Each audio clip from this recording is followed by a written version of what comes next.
सुखदेव जी कहते हैं, आज ब्रह्म शाप से पीड़ित जय और विजय, जय विजय का 3 जन्म हुआ है। पहला जन्म हुआ है हिरण्याक्ष, आदिति और दिति। तो दिति से ये लोग पैदा हुए हैं। सुखदेव जी इतना कहते हैं, परीक्षित से पूछा, है मुनीश्वर, उधर जो आपने कहा दिति के पुत्रों को भगवान ने मार डाला था, तब दिति से मरुद गणों को उत्पन्न किया। या मुझे कुछ ठीक नहीं समझ में आया।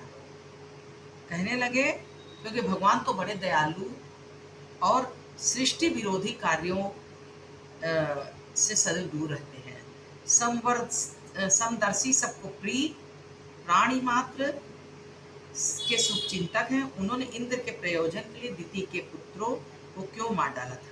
श्री ने उत्तर दिया कि मैं प्रश्न बहुत ही है, क्योंकि भगवान के गुणों को बार बार वर्णन करना महात्माओं द्वारा पूर्ण अमंगल में माना गया है।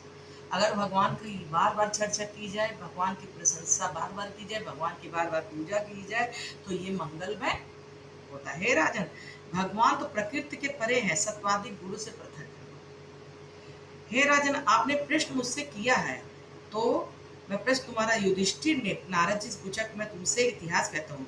चेदि नरेश शिशुपाल आधर्मा था, वो अधर्म से श्री कृष्ण से शत्रुता रखता था। रासु यज्ञ, जब महाभारत में रासु यज्ञ हुआ तो उसने कृष्ण जी को 100 गालियां दिया, और जैसे ही 101 गाली दिया, वैसे ही भगवान ने सुदर्शन चक्र से उसे वैकुंठ पहुंचा दिया।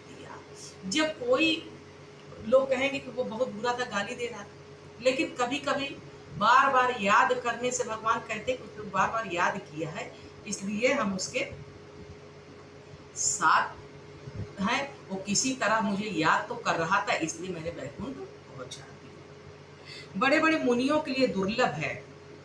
इस घटना के बहुत दिन तक नारद जी एक बार युधिष्ठिर से पास गए और महाराज युधिष्ठिर पूछा, मुझे उसका रहस्य बतलाई कि राजा वेन ने तो में एक बार निंदा की थी, जिस पर उसे नरक में भेज दिया गया। नारद जी ने कहा, महाराज, आत्मा एक है, उसमें द्वैत का स्थान नहीं, दो नहीं हो सकता, इसका स्थान नहीं। वो आत्मा ही परमात्मा है, जिसके सामने बिना निंदा स्तुति बराबर है।